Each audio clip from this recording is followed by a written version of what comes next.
Assalamualaikum warahmatullahi wabarakatuh. Perkenalkan, saya Soihatul Jana, Sarjana Pendidikan, calon guru penggerak Angkatan 8 dari SMP Negeri 1 Sukodono, Sidoarjo.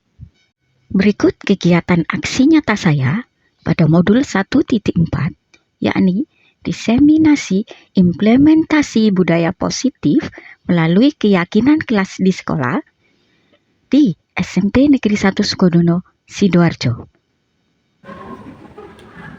Bismillahirrahmanirrahim. Assalamualaikum warahmatullahi wabarakatuh.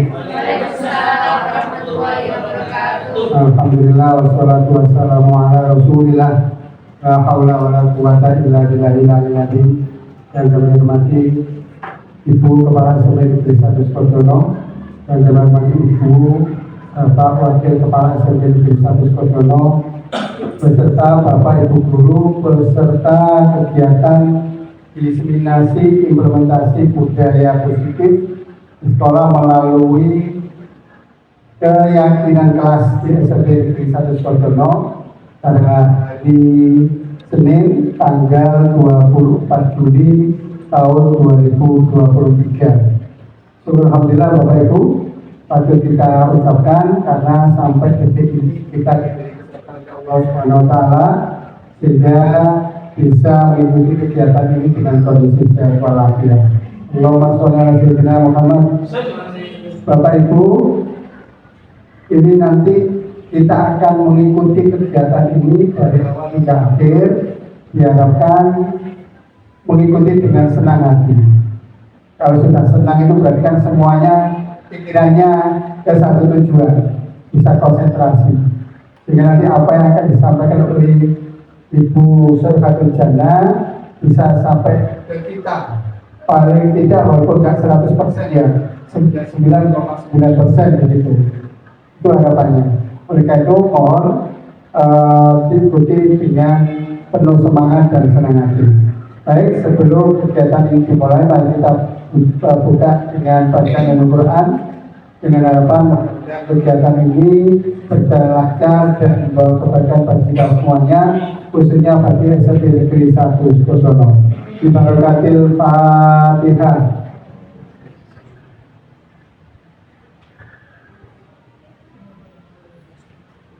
Terima kasih. Untuk menghemat waktu, langsung saja waktu sepenuhnya kami berikan kepada Ibu Soihatul Jana. Yang hormat Ibu Soihatul Jana SPB MPSI, kami persilakan.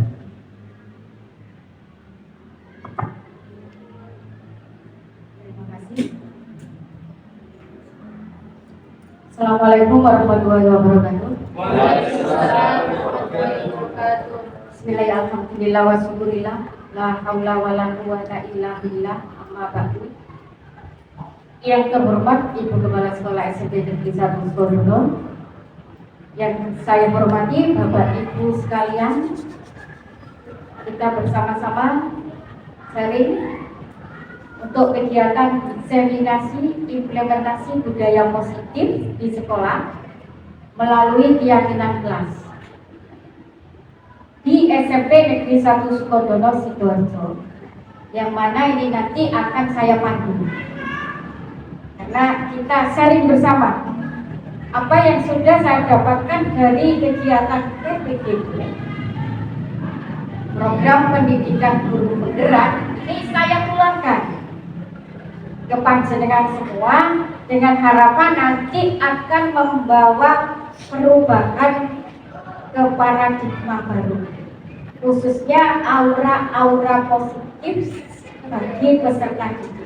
Karena tugas kita pada dasarnya adalah melayani peserta. Jadi kita di kurikulum merdeka semuanya harus merdeka. Kuncinya apa ketika manusia itu merdeka? Merasa aman, merasa nyaman, dan tentunya adalah bahagia. Harapannya semua peserta didik kita nanti dalam berproses selama di SMP Negeri 1 Sukodono semua akan merasa bahagia. Siswa bahagia, gurunya juga bahagia karena semua berhasil. mohon izin saya nggak turun Pak Yasir ya. Next. Nah, ini sebagai pertanyaan pemantik Bapak Ibu.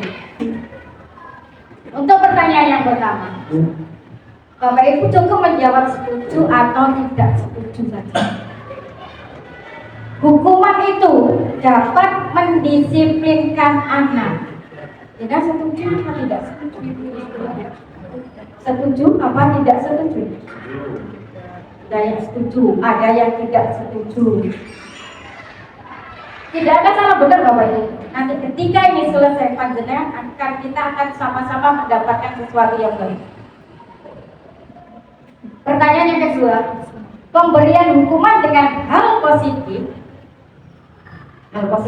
terkadang membaca, membersihkan halaman sekolah, itu dapat meningkatkan disiplin anak. Setuju apa tidak setuju? Setuju.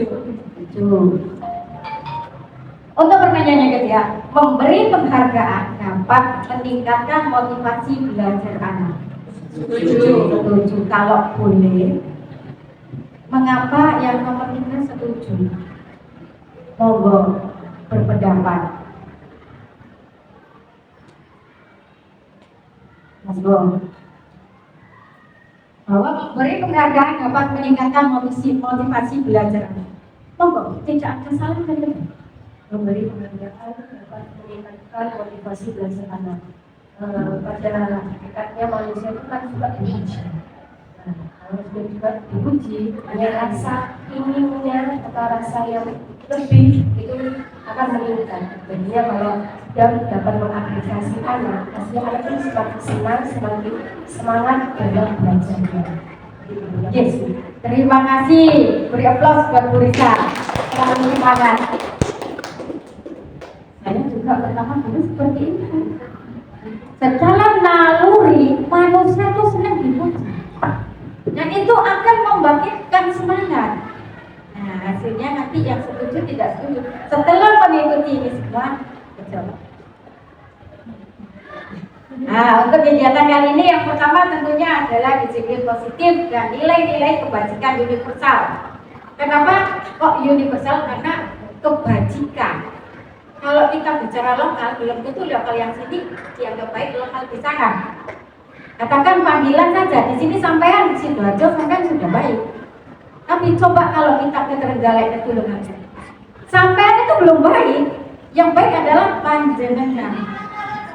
Sehingga untuk konteks pendidikan kita gunakan nilai kebajikan yang bersifat universal.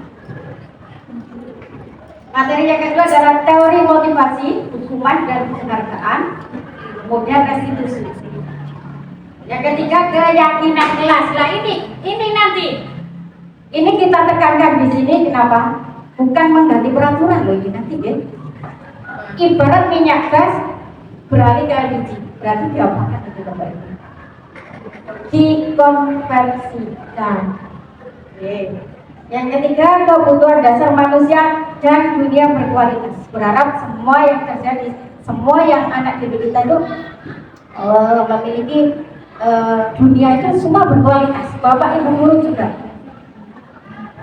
Kemudian restitusi 5 posisi kontrol, dan yang keenam restitusi untuk segitiga restitusi. Ini adalah kegiatan konseling secara sederhana. Kenapa muncul restitusi? Restitusi adalah membantu menyelesaikan permasalahan peserta didik yang tidak kompleks. Nah, Bapak Ibu guru sudah bersama. Tapi ketika sudah kompleks dan perlu ahli lain, nah itu Bapak Ibu guru bisa alih tangan kasus ke konselor sekolah. Pendekatannya sudah berbeda. Ya. Lanjut. Yang pertama adalah disiplin positif dan nilai-nilai kebajikan universal. Coba kalau boleh Bu Risa sama Bu Hanifa untuk mempraktekkan ini di depan. Kalau bersama-sama nanti terlalu rame. Nah, berdua saja. Bu Risa A, Bu Hanifa B. Ya, monggo. Nah, monggo. Nanti saya yang membacakan. Oke. Ini praktek. Ini langsung praktek Bapak Ibu. Dari praktek itu nanti akan masuk ke long term memory manusia.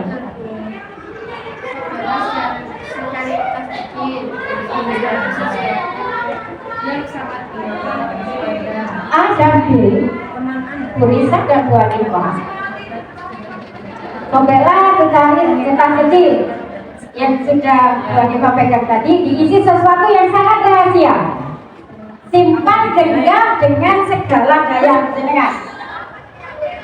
Bu Risa berusaha untuk membuka genggaman Bu Hanifah, tapi Bu Hanifah berusaha sekuat tenaga karena itu adalah rahasia. Bisa nggak? Coba, Bu Risa buka genggam Bu Risa dengan bujukan rayon, bisa nggak membuka? Iya.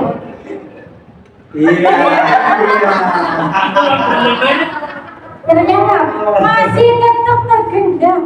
Kasar buah. Iya. Karena Bu Hanifah tidak mau membuka. Iya. Tidak bisa ya Bu ya. Kayu dibujuk ya.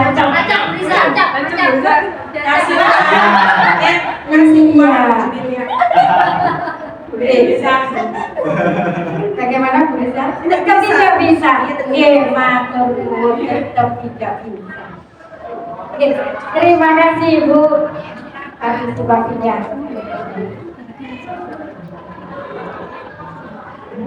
Apa yang terjadi tadi? Tetap tidak bisa. Ini loh Bapak Ibu. Siapa sih sebenarnya yang punya kontrol?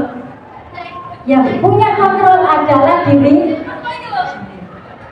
Ini kalimat pematik. Perubahan paradigma teori kontrol atau teori pilihan. Ini ilusi semuanya. Saya menyampaikan loh ya. Ini berdasarkan teori dari para peneliti sehingga muncullah bahwa ilusi guru itu bisa mengontrol murid. Jangan setuju apa tidak? Ini sudah riset. Jangan bayangkan sendiri. Iya ya. Ilusi benar. Kalau muridnya mau, ya bisa dikontrol. Oh, yang punya kontrol itu diri sendiri. Ilusi saja. Ilusi bahwa kritik membuat orang merasa bersalah, dapat menguatkan karakter. Ilusi, dikritik itu enak loh. Tapi yang ada apa? Pedes. Iya memang kritik pedes. Nah itu loh pedesnya itu. Itu hanya ilusi. Sakit hati yang ada. Berubah? Ya kalau saya mau ya saya rubah. Kalau saya nggak mau, mau jadi apa? Sampai apa saya? Bisa saja seperti itu. Nah itu ilusi.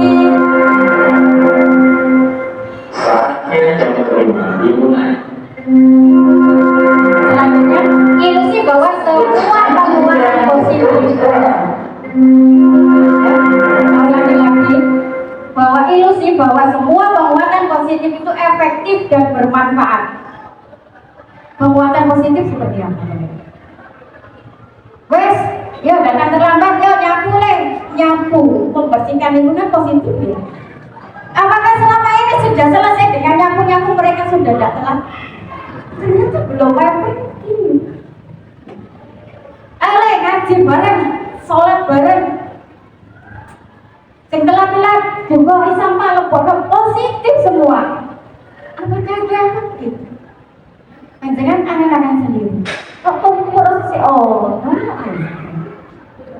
Nah ini ilusi bahwa orang dewasa memiliki hak untuk memaksa. Itu ilusi bahwa untuk sesaat. Kenapa? Saya bilang itu ilusi.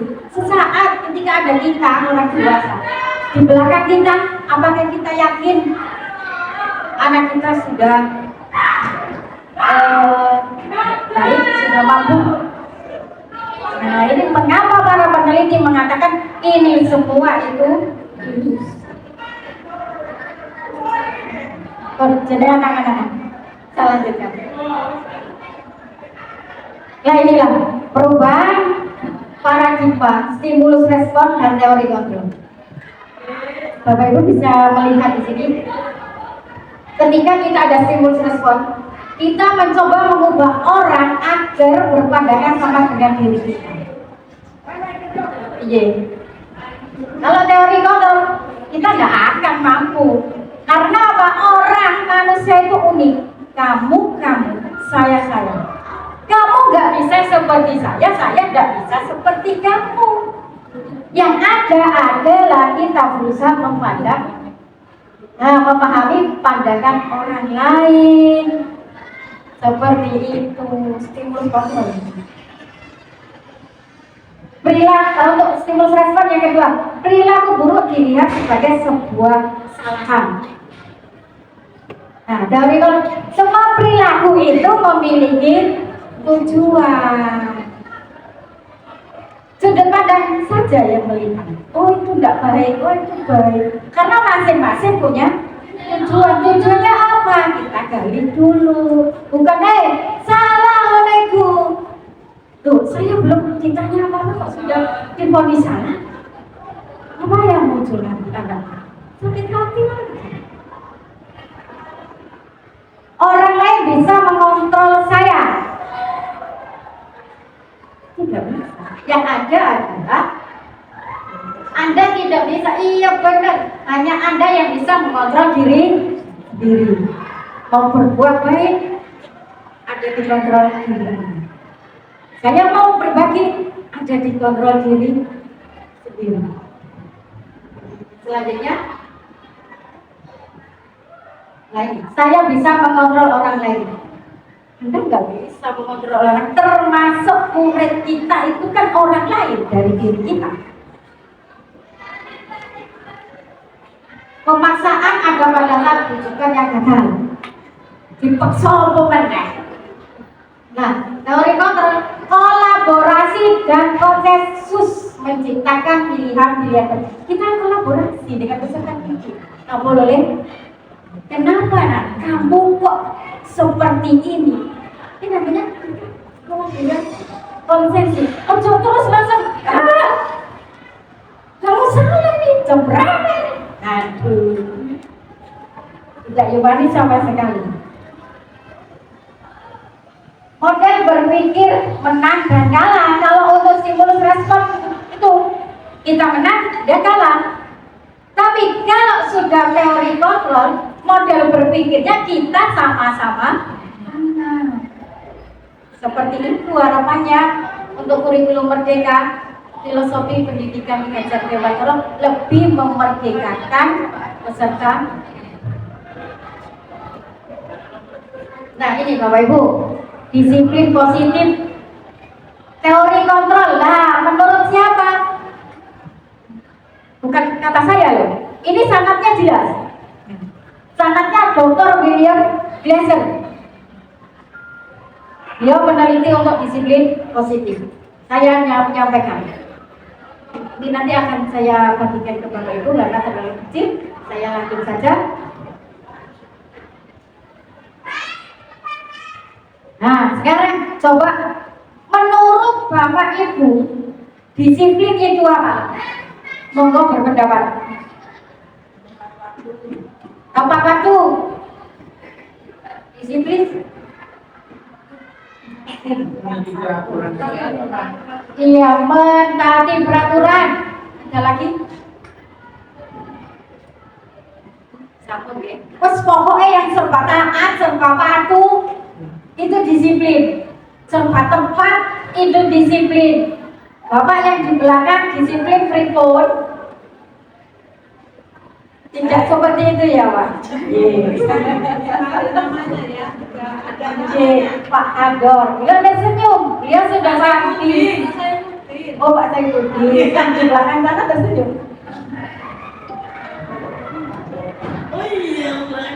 Oh, sudah.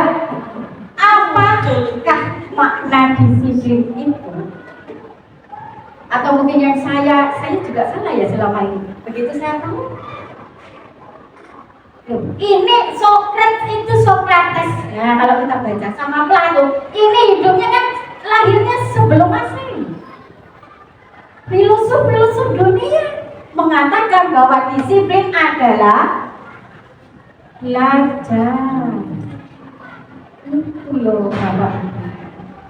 Bukan serba tertib, serba tempat, serba itu disiplin adalah belajar Sokrates. Nah, ini filosof pendidikan ini. Belajar ya. Disiplin diri membuat orang menggali potensinya menuju sebuah tujuan apa yang dia hargai. Tuh, belajar. Namun, nah ini saya garis bawahi, saya tulis merah. Dalam budaya kita, makna kata disiplin telah berubah menjadi sesuatu yang dilakukan seseorang pada orang lain untuk mendapatkan kepatuhan. Ini budaya kita. Kecenderungan umum adalah menghubungkan kata disiplin dengan ketidaknyamanan, bukan dengan apa yang kita hargai atau pencapaian suatu tujuan yang mulia. Dan belajar kan tujuan untuk mulia, pencapaian sesuatu yang mulia. Tapi budaya kita berkata lain selama ini. Saya kembali barang adalah sesuatu yang dilakukan seseorang pada orang lain untuk mendapat kepatuhan. Yang jenengan disampaikan tepat waktu, tertib. Begitu ada bencana, untuk bersama itu banget ini. Saya berdosa gitu tadi. Berdosa sekali kan sama percakapan diri saya. Nah ini untuk nilai-nilai kebajikan universal. Kalau perilaku-perilaku yang baik yang sudah diyakini secara umum, secara global. Tapi kalau untuk nilai kebajikan yang dicapai oleh setiap individu, kita kenal dengan profil pelajar Pancasila itu ada 1, 2, 3, 4, 5, 6. Beriman dan bertakwa kepada Tuhan Yang Maha Esa, berakhlak mulia, mandiri, bernalar kritis, berkebinekaan global, bergotong royong dan nah, untuk disiplin sederhana ya Bapak Ibu, belajar. Nah kita sebagai guru mendampingi peserta didik kita untuk belajar. Kita itu pendamping, fasilitator buat mereka. Jadi memerdekakan anak-anak biar selalu bahagia. Yang kedua adalah tentang teori motivasi, hukuman dan penghargaan tentang refleksi. Yang pertanyaan pemantik tadi, setuju? Tidak setuju, ini akan terjawab.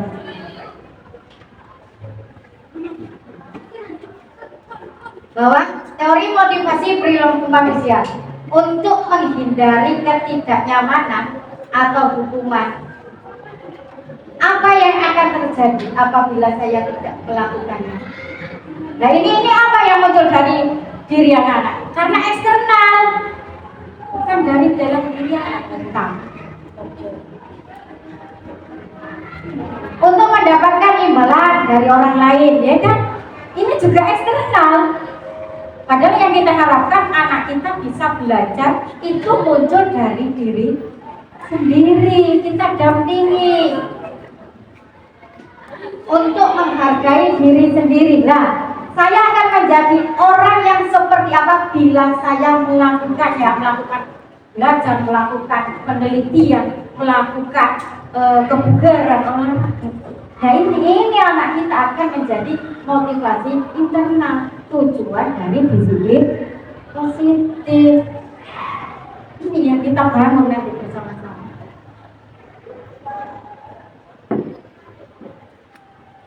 Ini loh, kurikulum merdeka. Menurut Ki Hajar Dewantara, filosofi pendidikan Ki Hajar Dewantara ini sudah muncul sejak tahun 1912. Kenapa kok baru 3 tahun kemarin ditemukan? Nih, putusnya di mana? Saya sempat bertanya seperti itu. Loh, kita hilang koneknya di mana selama ini? Sedangkan di luar negeri, di Jepang itu karakternya luar biasa, hanya dengan 2 kata maaf dan terima kasih. Padahal itu milik kita, kenapa diambil mereka? Mas Nadiem yang Mas Menteri kita di Inggris karakternya, lo itu milik kita, kenapa diambil mereka? Yang milik kita sendiri punya bapak pendidikan kok padahal di mana? Merdeka itu artinya tidak hanya terlepas dari perintah, akan tetapi juga cakap buat memerintah diri sendiri. Itu loh anak kita nanti kita arahkan seperti itu. Cakap untuk memerintah dirinya sendiri tanpa harus disuruh-suruh orang dewasa.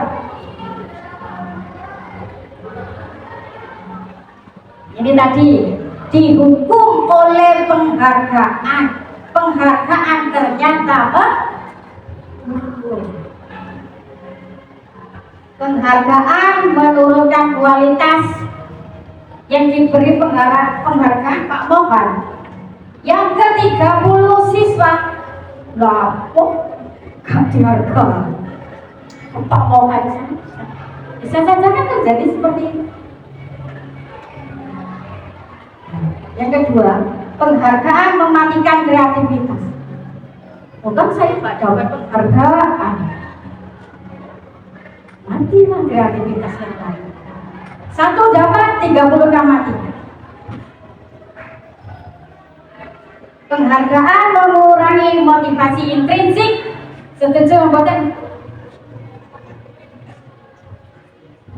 Karena tujuannya hanya karena dapat penghargaan. Ya, eksternal betul.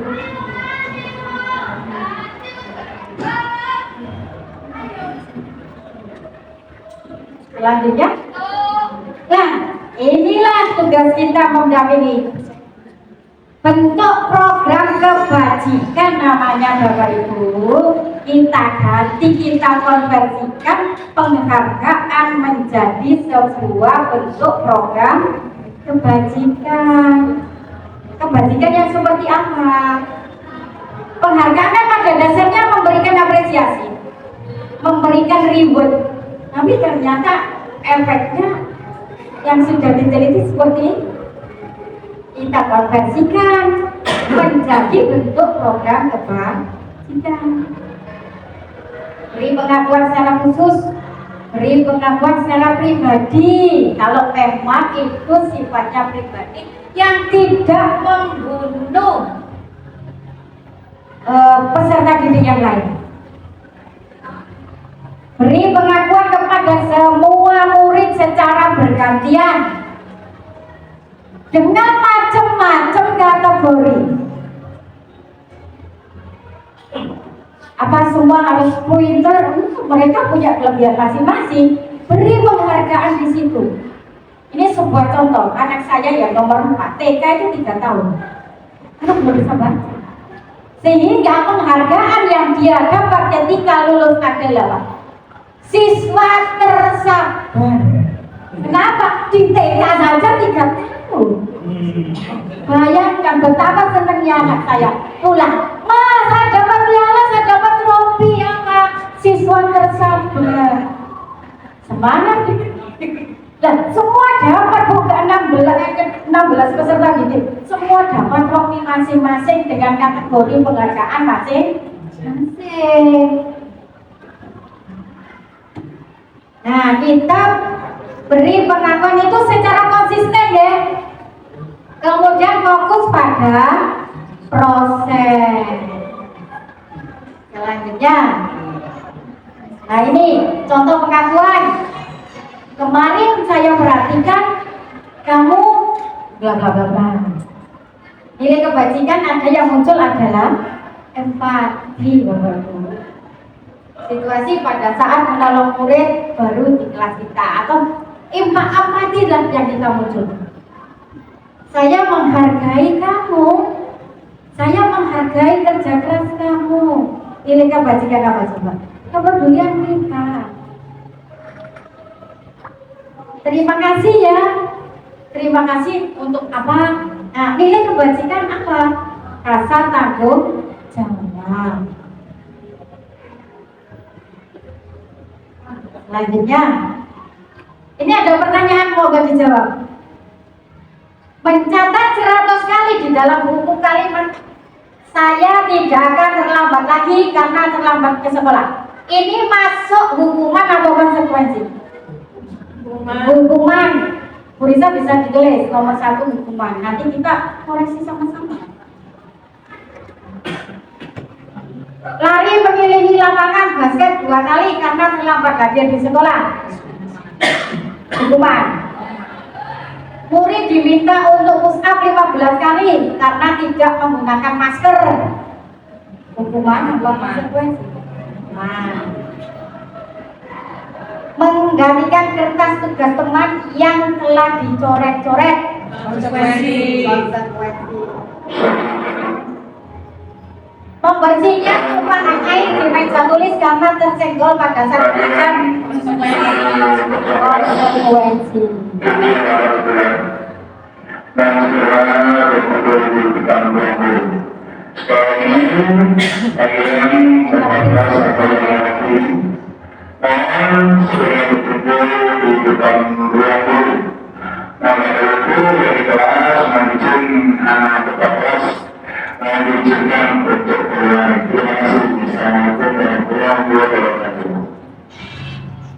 Membersihkan tumpahan air di meja tulis karena tersenggol pada saat belajar.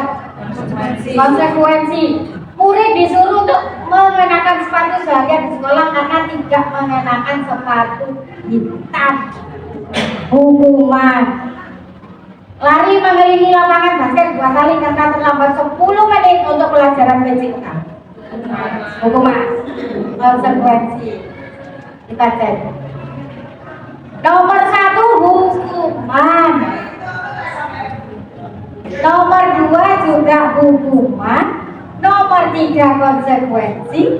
Nomor 4 konsekuensi. Nomor 5 hukuman. Dan yang terakhir konsekuensi. Betul semua ya Bapak Ibu? Alhamdulillah ternyata Bapak Ibu guru Spedido itu sudah memerdekakan peserta didik. Nah ini Bu, perbedaan hukuman dan konsekuensi. Hukuman sesuatu yang menyakitkan harus terjadi. Peserta didik kita sakit.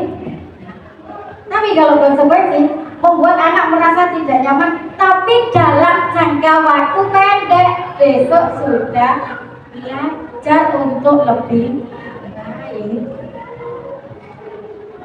Anak membenci kedisiplinan, benci akhirnya gak mau belajar kalau hukuman. Tapi kalau konsekuensi, anak menghargai disiplin, mereka akan menghargai belajar. Kalau hukuman itu bersifat paksaan, mendorong anak agar mudah menyelesaikan diri. Di sini ada stimulus dan tanggapan. Bedanya di sini Bapak Ibu, antara hukuman dan konsekuensi. Jadi nanti bisa kita pelajari bersama-sama. Ketika hukuman, anak belajar untuk menyembunyikan kesalahan. Semakin dihukum kesalahannya, semakin disembunyikan, semakin muncul ketidakjujuran. Itu. Tapi kalau konsekuensi, anak belajar untuk mematuhi peraturan. Ini bedanya Bapak. Apa yang terjadi ketika peserta didik kita hukum? Marah.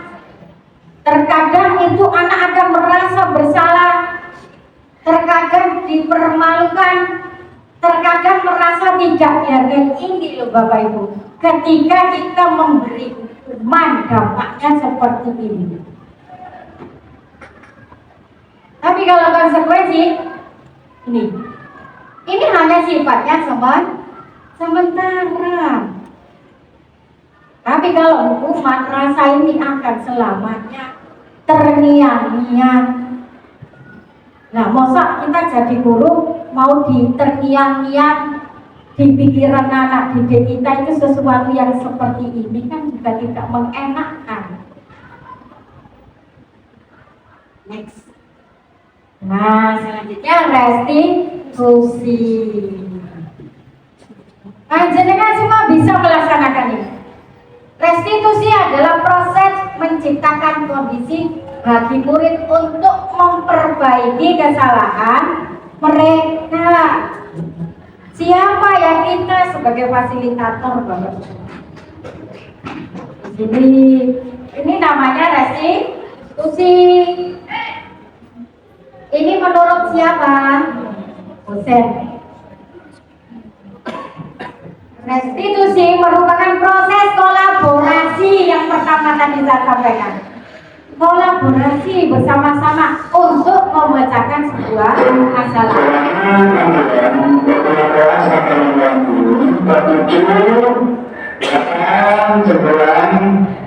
Mempersilakan untuk menuju beberapa minggu. Sekarang ini kepada langkah 7, langkah 9, apa yang mewakili saya berikan diberikan ruang. Terima kasih. Assalamualaikum warahmatullahi wabarakatuh. Kita lanjutkan kembali. Nah, hukuman itu nanti akan memunculkan sebuah identitas yang akan. Untuk identitas sukses dalam disiplin, dalam bentuk konsekuensi dan restitusi. Ini bedanya ini. Hukuman sesuatu yang menyakitkan tadi loh Bapak Ibu. Ya. Ini adalah membuat anak akan memiliki sebuah identitas yang gagal. Saya dihukum,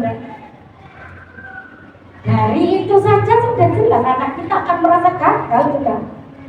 Tapi kalau disiplin positif, kita membangkitkan anak kita untuk memiliki identitas sukses. Korelasinya gimana? Hukuman berdampak negatif, konsekuensi ini netral. Tapi kalau restitusi bersama-sama untuk mengatasi permasalahan, yang terjadi adalah sesuatu perubahan yang positif. Di situ bedanya hukuman, konsekuensi, dan restitusi. Nah ini 9 ciri-ciri restitusi. Restitusi bukan untuk menebus kesalahan, namun untuk belajar dari kesalahan. Tapi kalau hukuman, menebus kesalahan, dihukum ya wes Pak, Bu, ini saya lakukan, saya bersihkan. Menebus kesalahan. Tapi kalau restitusi, memperbaiki, belajar dari kesalahan, memperbaiki hukuman. Kalau hukuman memicu sakit hati, hubungan semakin renggang. Tapi kalau restitusi mempererat hubungan. Jangan akan jadi bestinya peserta didik loh. Kalau sudah terjalin kan terbangun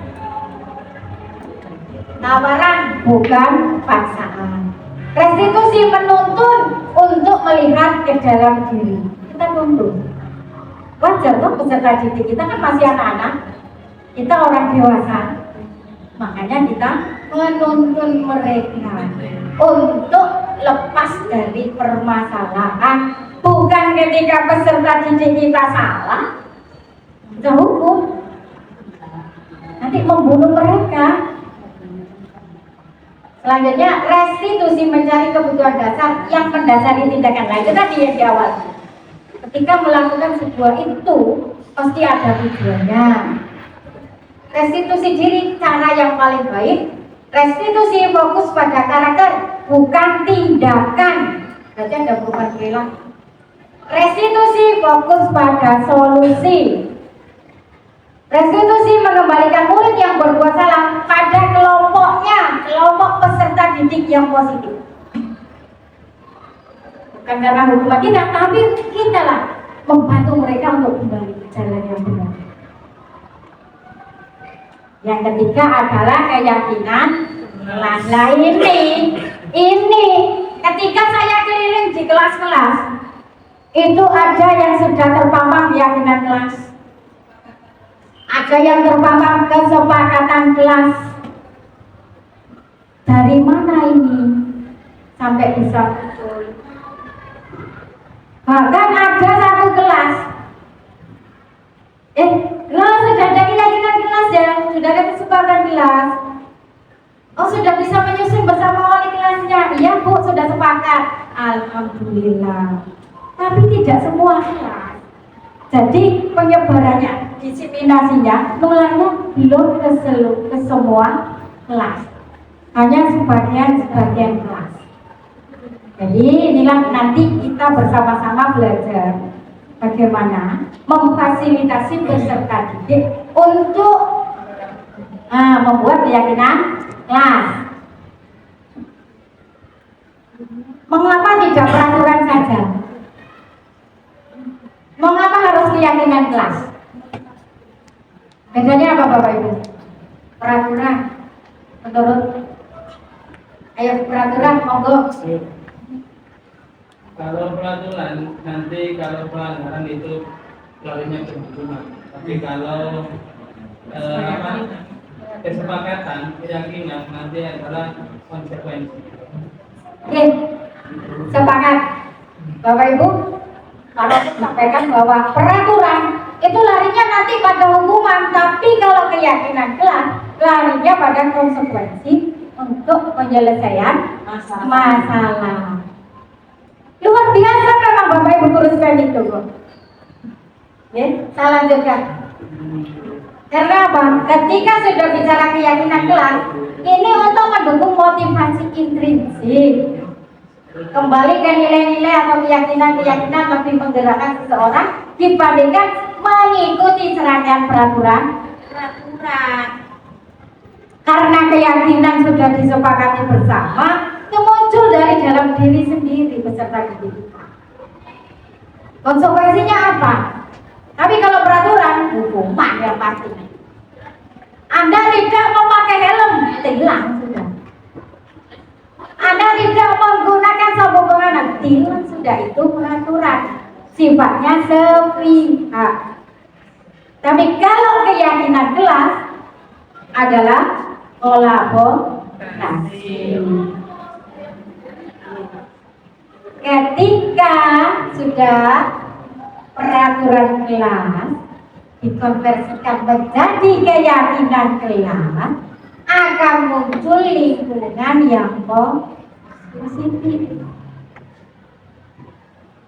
Dari lingkungan yang positif, maka akan menjadi sebuah budaya yang positif. Berbudaya positif berarti semua warga sekolah sudah melaksanakan yang namanya keyakinan kelas yang nantinya akan menjadi sebuah budaya positif di SMP 1 sekolah.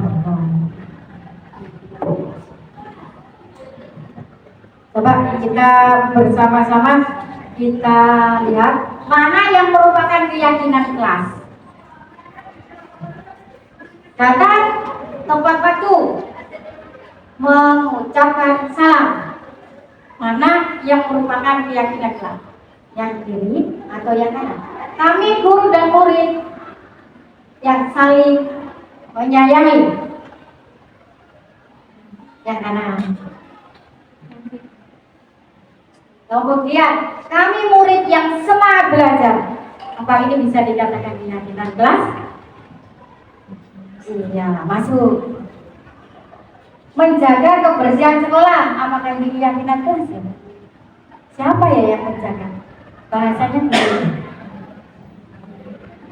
Kami murid yang peduli dengan teman-teman. Ini keyakinan. Tertib, sopo sing tertib.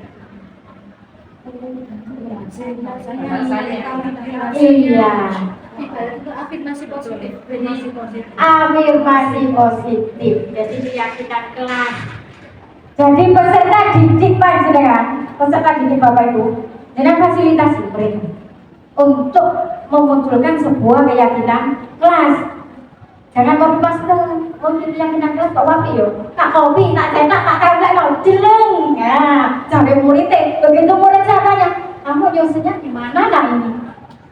Gak tahu Bu, tentang kopi paste saja. Loh, tapi gak terjadi di sini, terjadi di sekolah yang sono. Pak Kador ini berpengalaman ini, geleng-geleng gini ya. Mohon nanti peserta didik kita fasilitasi. Lebih-lebih yang menjadi wali kelas. Begitu keyakinan masing-masing kelas sudah tersusun, akan lebih sempurna.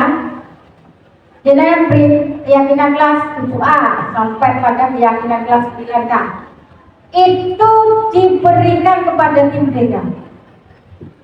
Di kami tim BK itu juga tahu keyakinan masing-masing kelas.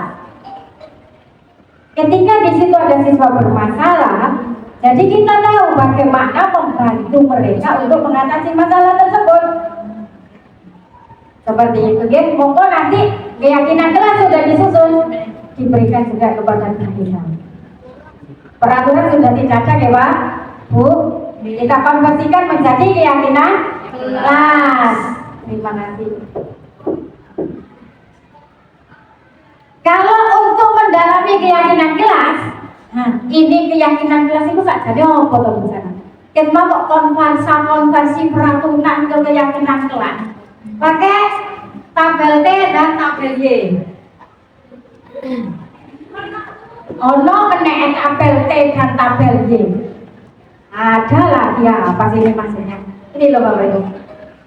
Keyakinan kelas ini tabel Y. Keyakinan kelas yang sudah kita sepakati yang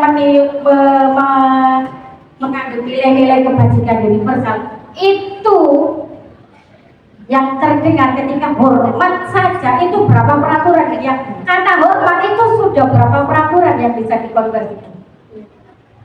Terdengar? Yuk, saya bantu yuk. Itu adalah ciri dari hormat.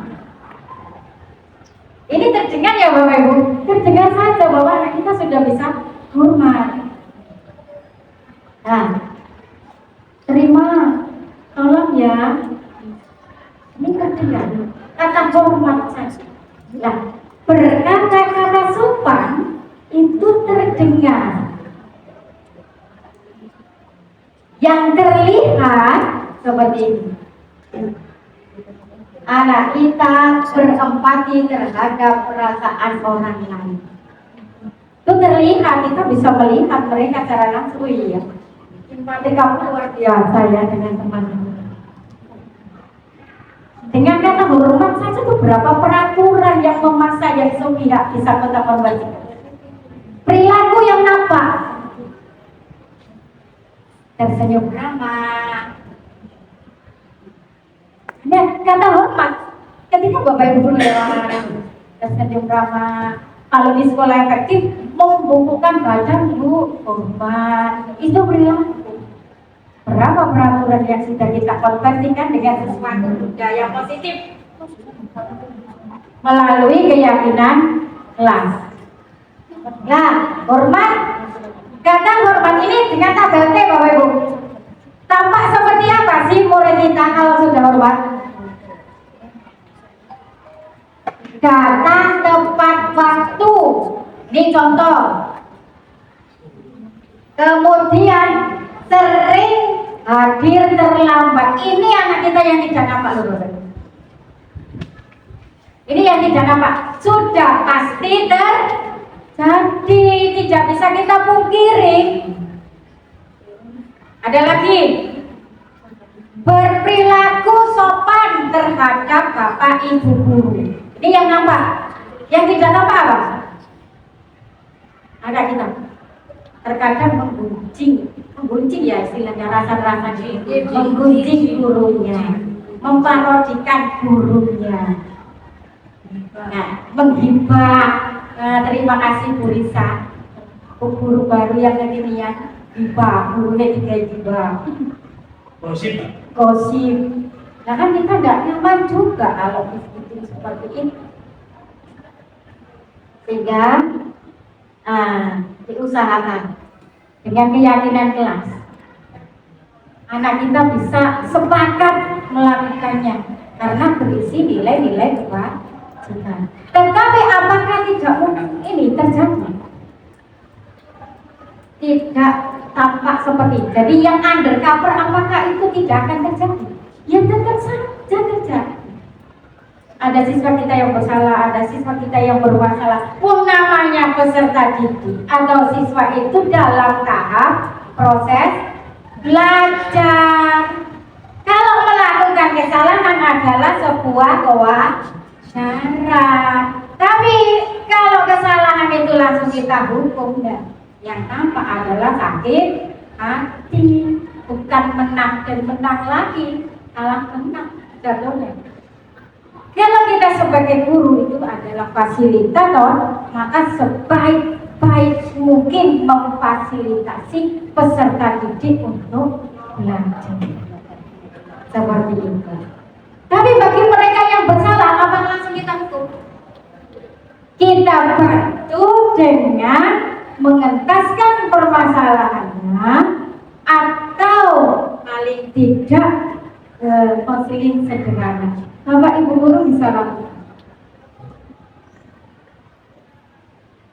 Nah, kita bersama-sama bisa catat lagi jawabannya, nanti kita koreksi coba. Bapak Ibu guru SMP 1 Sukodono sudah berpihak pada muridnya apa belum ya? Selalu kembalikan buku ke tempatnya. Keyakinan kelas yang pas apa ya? Keyakinan kelas. Tanggung jawab, pokoknya nilai-nilai kebajikan di hidup bersama. Tanggung jawab, monggo. Dilarang mengganggu orang lain. Bapak-bapak saling menghormati. Tulis saja tidak apa-apa, saling menghormati. Hadir di sekolah 15 menit sebelum pembelajaran. Tepat waktu. Dilarang melakukan kekerasan. Kita ubah menjadi keyakinan kelas. Saling menyayangi. Dilarang menggunakan narkoba. Menjaga kesehatan. Bergantian atau menunggu giliran. Sabar. Terus bisa lebih nanti menjadi panduan kita. Gunakan masker. Jaga kesehatan lagi. Jangan berlari di kelas atau koridor saat pembelajaran. Belajar tertib. Belajar tertib. Kita cek. Keyakinan ini pusat. Kebajikan ini pusat. Nah, nomor 1 tanggung jawab. Yang kedua ya sudah lagi saling menghormati. Menghormati orang lain. Ada yang berkomitmen. Monggo, inilah peraturan yang nantinya kita konversikan menjadi sebuah keyakinan kelas. Kita kolaborasi, kita sepakati, kita bersama-sama dengan peserta didik kita untuk membuat keyakinan kelas. Kalau selama ini saatnya jam 6 dimulai. It's time to begin the sixth lesson.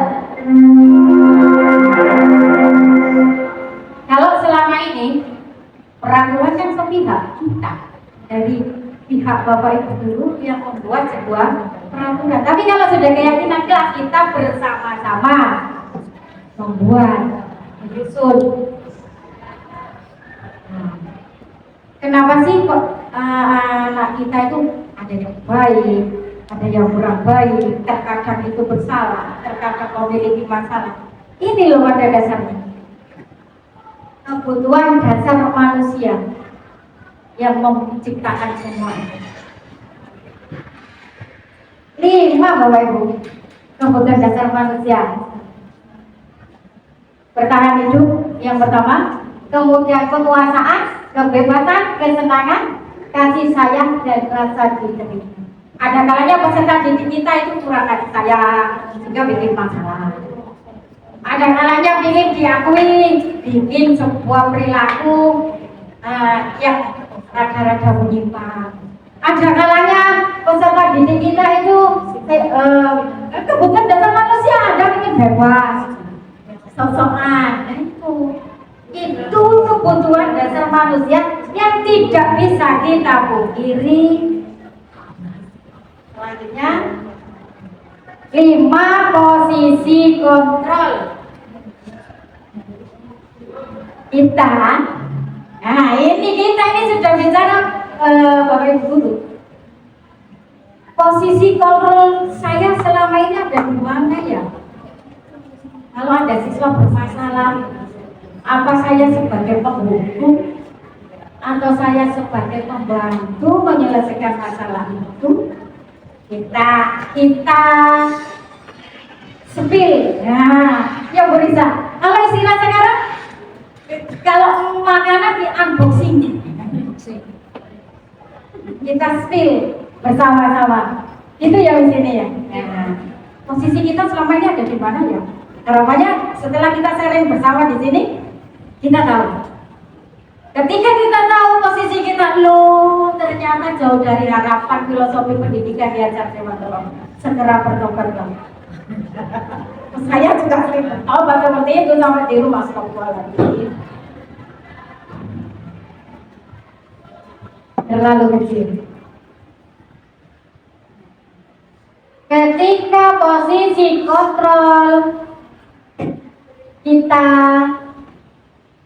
identitas yang gagal, guru berkata, ya, di sini menghadir, kemudian menunjuk-nunjuk siswanya, kemudian menyakiti, menyindir.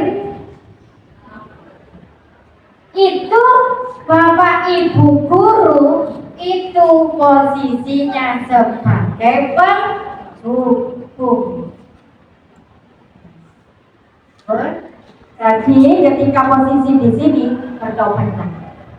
Kita bukan penghukum, kita adalah pendidik yang menuntun, bukan menghukum.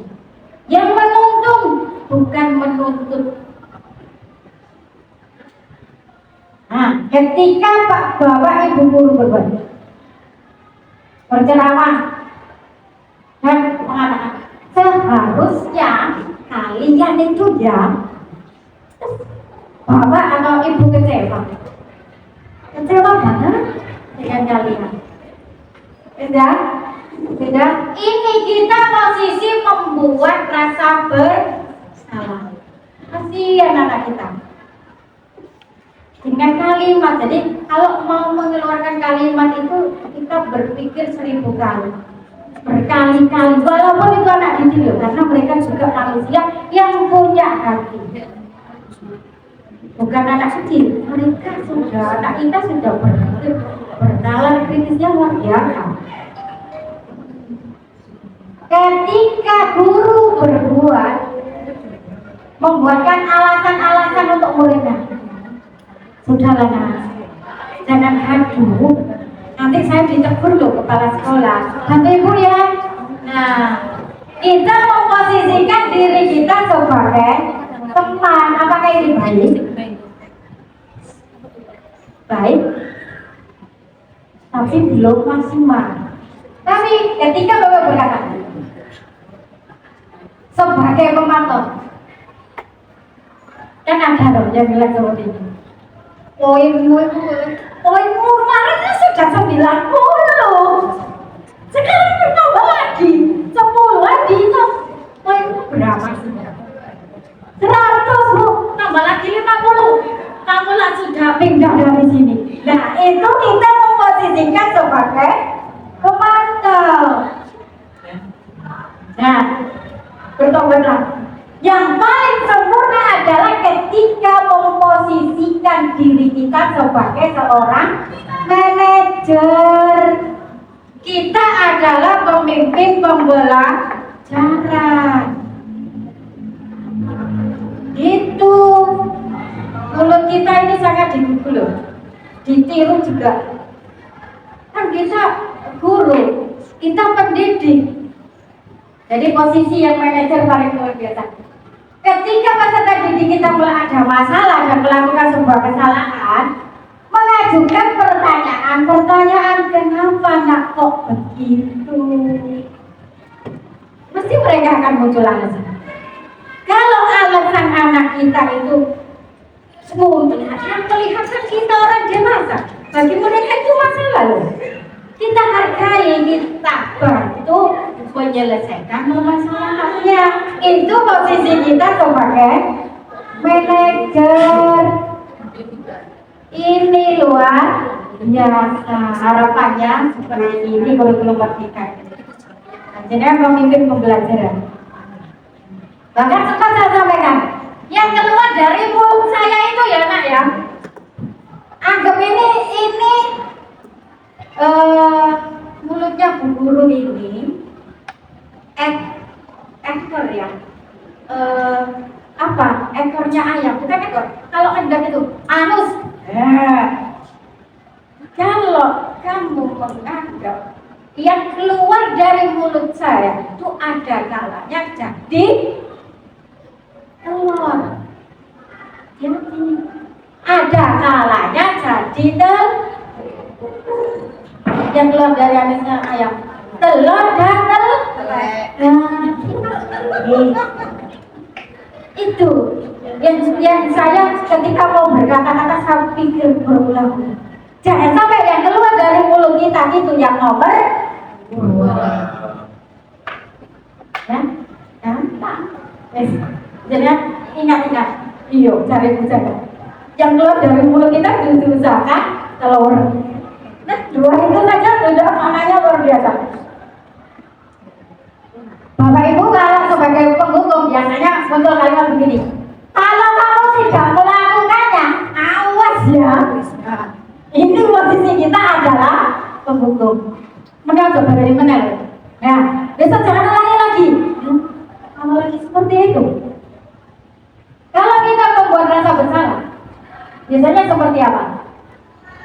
Kamu seharusnya, sudah tahu gitu loh. Bersalah banget tentang ya. Ketika menjadi teman, ayolah lakukan, bantulah aku bantu guru ya. Kamu kan bestiku. Kalau sebagai pemantau, nah itu tadi. Ayo, peraturannya apa? Kemarin peraturannya apa? Oh itu sudah 90, sekarang ditambah lagi. Kemana kita? Oh kita itu yang paling baik. Apa yang kita yakini kemarin? Kesepakatan bilang. Iya komitmen Bapak Ibu. Ya komitmen bersama sudah ya. Kenapa kok sekarang datang terlambat? Gratis yang kamu lakukan apa? Saya melanggar komitmen. Coba apa yang harus kamu lakukan ketika sudah jelas kamu melanggar komitmen? Nah itu manajer Bapak Ibu. Belum telat terus nggak bilang dulu. Sekarang kamu tambah lagi. Aduh apalagi bendina ya. Seperti itu tolong tindak. Kita mentindak. Ini contoh-contoh. Dampaknya ya Bapak Ibu, kalau kita memposisikan sebagai penghukum, pasti diulangi lagi. Sakit hati kok. Tiap hari akhirnya. Tapi kalau kita merasa bersalah, anak itu akan merasa rendah diri. Kita akan membunuh rasa percaya diri anak. Kasihan. Tapi kalau kita memposisikan sebagai teman, ya anak kita tuh lemah, merasa dilindungi terus oleh gurunya. Kalau memposisikan sebagai pemantau, nah ini menitik beratkan pada sanksi atau hadiah. Nah itu juga belum maksimal. Tapi kalau memposisikan pada manajer, nah ini mengevaluasi diri, bagaimana cara memperbaiki diri, harapannya di posisi ini tidak sampai ini. Itu loh. Satu lagi ini yang saya dapat dari pendidikan program pendidikan guru penggerak. Ini masih modul 1.4. Kadang modulnya nanti sampai 9. Masih separuh perjalanan. Nah, saya kecewa sekali dengan kamu. Ini membuat anak kita merasa kamu tidak benar melakukan seperti ini. Ini kita posisinya adalah sebagai penghukum. Kalau sekolah telung tahun telat terus, sekarang udah tahu masuknya jam 7. Penghukum kita, anak kita bukan narapidana, kita jadi penghukum. Kita pendidik. rajin. Kenapa Bu Risma? Selanjutnya, ayolah lakukan ini semua demi Bapak atau demi Ibu. Ayo lakukanlah, kita sebagai teman. Lah ya tadi, karena pengen dapat poin terus, bintang terus, atau dapat skor terus, ya kita adalah melaksanakan peraturan kita sebagai pemantau. Mengolah masa pendidikan kita sampai sarjana pendidikan, ngomongnya tunggu murid. Nah, kasarannya kan seperti itu, Bang. Disiplin ilmu kita sebenarnya ada di bawah. Nah, kita benar-benar, kita ini praktisi kok. Bapak Ibu ketika sudah bergelar sarjana, apalagi magister, Anda semua adalah praktisi. Kalau di pendidikan, Anda semua adalah praktisi pendidikan. Jadi gunakan keilmuan panjenengan, praktek sesuai dengan itu. Bangkau sarjana pendidikan, magister pendidikan, sarjana apa lagi? Psikologi. Bangga kita adalah praktisi karena apa? Kita dalam bertindak, dalam berucap itu berdasarkan teori, bukan berdasarkan aku. Karena semua di sini para praktisi saya yakin karena semua SSS. Sudah saatnya kembali pada keilmuan kita masing-masing. Bagaimana kamu bisa menyelesaikan masalah ini? Ini kita memposisikan sebagai manajer. Kita ajak berpikir bersama-sama mencari solusi terbaik. Kamu selalu yang paling terakhir. Mesti ya, amalnya sudah pasti ranah terakhir. Aduh, hukum gitu.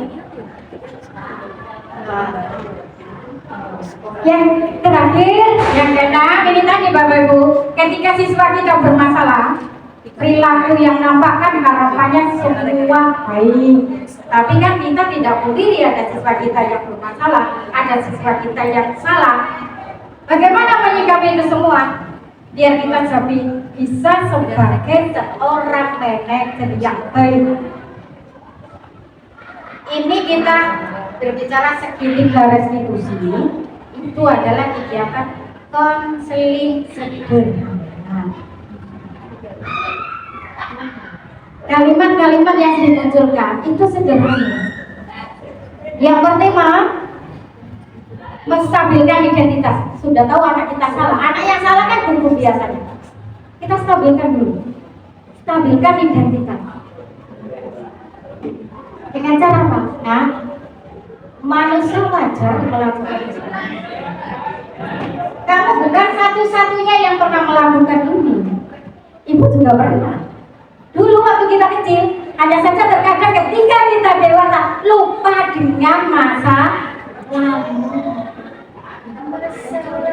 Setiap orang pasti pernah melakukan kesalahan. Dari ini kita stabilkan identitas peserta didik.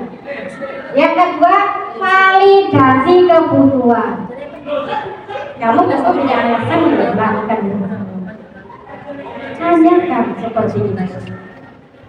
Mengapa nak? Tanyakan. Adakah cara yang lebih efektif untuk mendapatkan apa yang kamu butuhkan? Misalkan kesalahan, oh nggak ada cara lain dalam cara ini. Oh ada bu, coba apa? Ajak mereka menemukan dari dalam dirinya, bukan dari kita memberi nasihat, bukan kita langsung memberi solusi, bukan eksternal, munculkan dari dalam individu peserta didik. Kalau sudah muncul, kita kembalikan pada keyakinan, menanyakan keyakinan. Coba kamu ingat keyakinan kelas yang sudah kita sepakati apa coba? Yang bertentangan dengan perilaku sampai nilai-nilai apa yang telah kita sepakati ini? Mereka akan jawab. Berarti bertentangan apa tidak ya itu? Iya bu. Nah, kan dari dalam diri sendiri.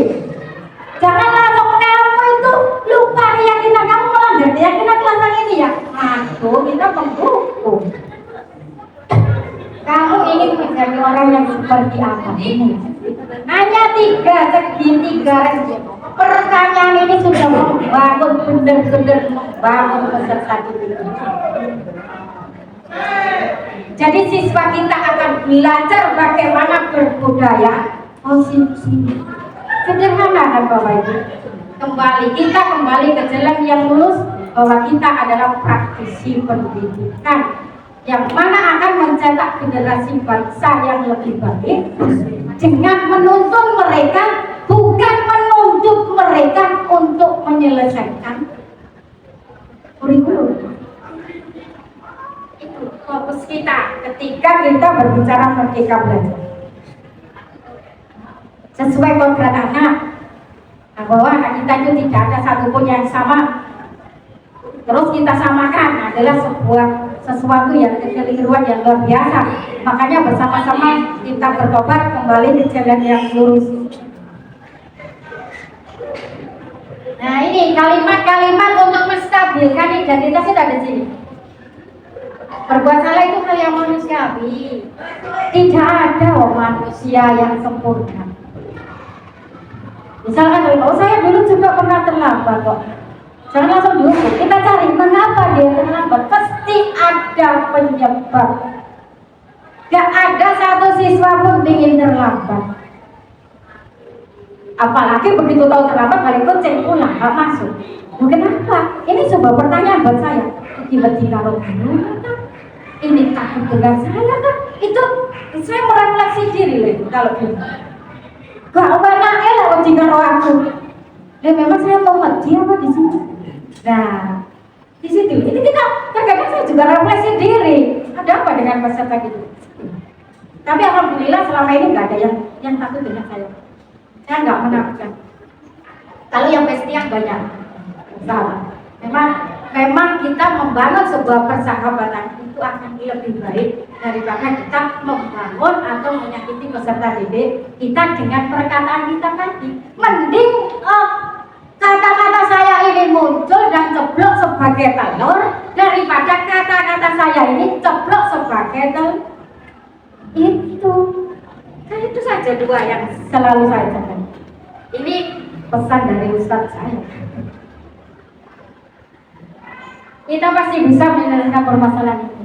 Pokok ini nanti akan saya berikan Bapak Ibu kalimat-kalimat sederhana. Saya print. Kan saya nggak banyak-banyak lagi. Selanjutnya validasi kebutuhan. Apa yang Bapak Ibu guru bisa katakan?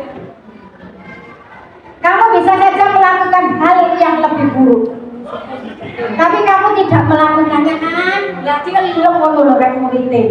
Jarang-jarang murid kita ini kita bangun psikologisnya.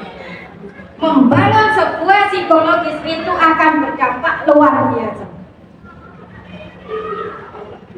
Kamu pasti punya alasan mengapa itu tadi.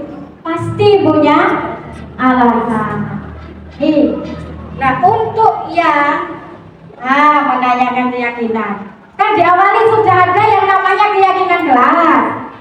Kita kembalikan lagi, kenapa perilakunya kok bertentangan dengan keyakinan kelas? Kita tanyakan lagi,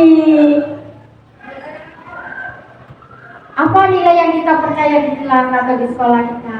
Nilai-nilai universal apa yang telah kita sepakati?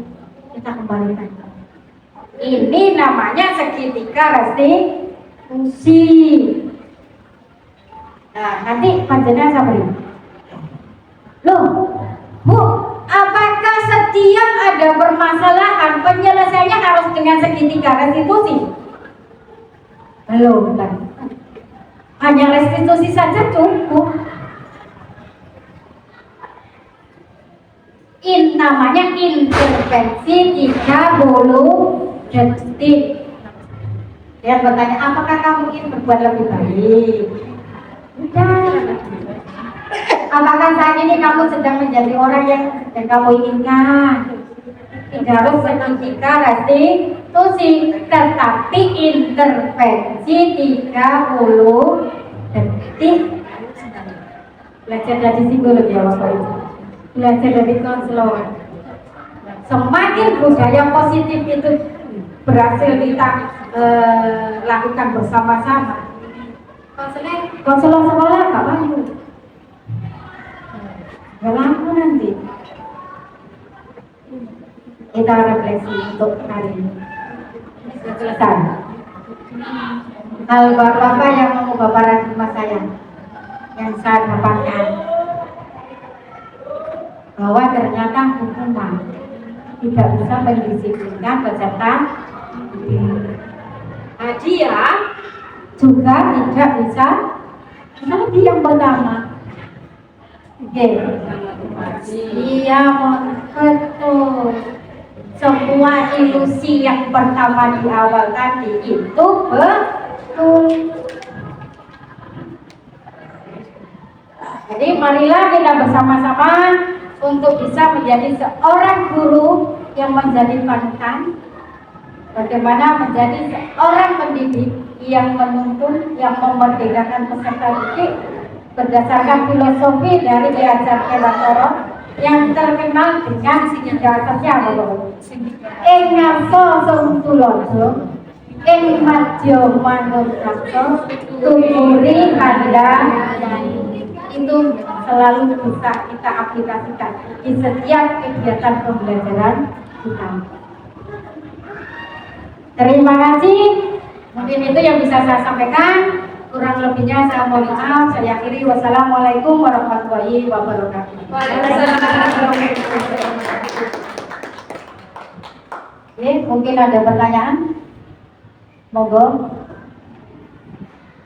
Kalau tidak ada, ya monggo. Nanti harapannya besok Bapak Ibu di kelas sudah bisa menyusun yang namanya keyakinan kelas. Setelah sudah tersusun, monggo bisa diteleponika, bisa dikirim ke tim kami Pak Mohar selaku tim TK. Ya, matur nuwun. Monggo saya persilakan untuk undur diri untuk bisa kita bersama-sama mencerdaskan anak bangsa. Ini disampaikan kepada Ibu Soifatul Jana SPG.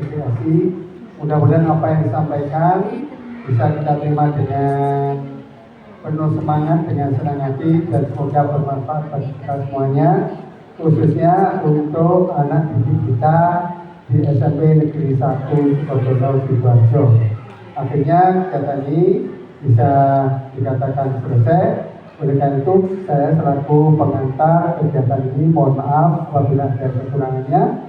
Mari kita tutup dengan bacaan hamdalah bersama-sama. Alhamdulillahirabbil alamin. Kurang lebihnya mohon maaf. Ihdinas siratal mustaqim. Wassalamualaikum warahmatullahi wabarakatuh.